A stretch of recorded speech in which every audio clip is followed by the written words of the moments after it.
Matthew 2, verse 1 to 12. The king revealed to the nations.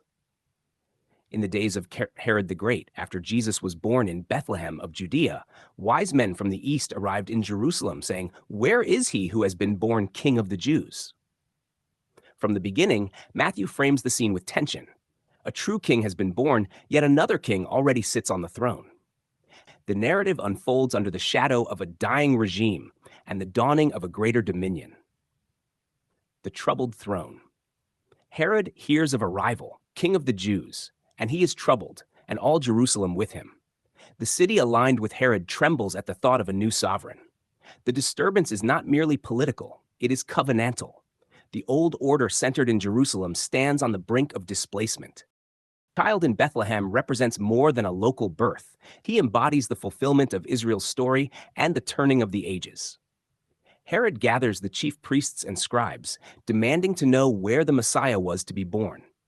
They answer from the prophet, Book of Micah, declaring that from Bethlehem shall come a ruler who will shepherd Israel. The leaders possess the text, yet they remain in Jerusalem. Knowledge rests in the capital, but homage travels from afar. The star and the scriptures. The Magi, learned men from the east, testify that they saw his star at its rising and have come to worship him. Their journey is guided by a sign in the heavens and confirmed by the prophetic word. Creation and scripture converge to point toward the Messiah. The star does not replace the written promise, it escorts the seekers to it. When Herod secretly inquires about the time the star appeared, his intent is concealed behind feigned devotion. He speaks of worship, yet plots destruction. Thus, from the outset, the Messiah stands opposed by the rulers of the land, while Gentiles traverse deserts to bow before him. Bethlehem, the shepherd king, Bethlehem, though small among the clans of Judah, is exalted in purpose. David's city becomes the birthplace of David's greater son. The prophecy from Micah speaks not only of origin, but of rule. Who will shepherd my people Israel? Kingship here is pastoral. Authority is expressed in care, guidance, and covenant faithfulness. The Magi follow the star until it stands over the place where the child was. Their joy is exceedingly great. They enter the house, see the child with Mary his mother, fall down, and worship him. Gold, frankincense, and myrrh are presented. Royal, priestly, and sacrificial overtones converge in these gifts. The nations bring tribute, echoing the psalmist's vision that kings shall render gifts to the Son. The nations at his cradle. Matthew's account places Gentile worship at the beginning of the gospel. Before the Sermon on the Mount, before the signs and parables, before the cross and resurrection, the nations are already bowing. The Messiah's identity cannot be confined to one city or one people. The homage of the Magi foreshadows the widening horizon of the kingdom. Jerusalem's rulers remain stationary. The nations move. Herod schemes. The Magi worship.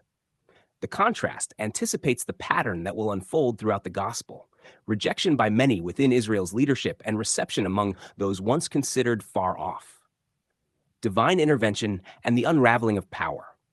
Warned in a dream not to return to Herod, the Magi depart by another way. Heaven intervenes to protect the child and to frustrate the designs of the king. The narrative subtly reveals the fragility of earthly power. Herod commands armies, but he cannot command the purposes of God. He consults scholars, yet he cannot secure the throne against the decree of heaven. The birth in Bethlehem signals the beginning of the end for a corrupt and fading system.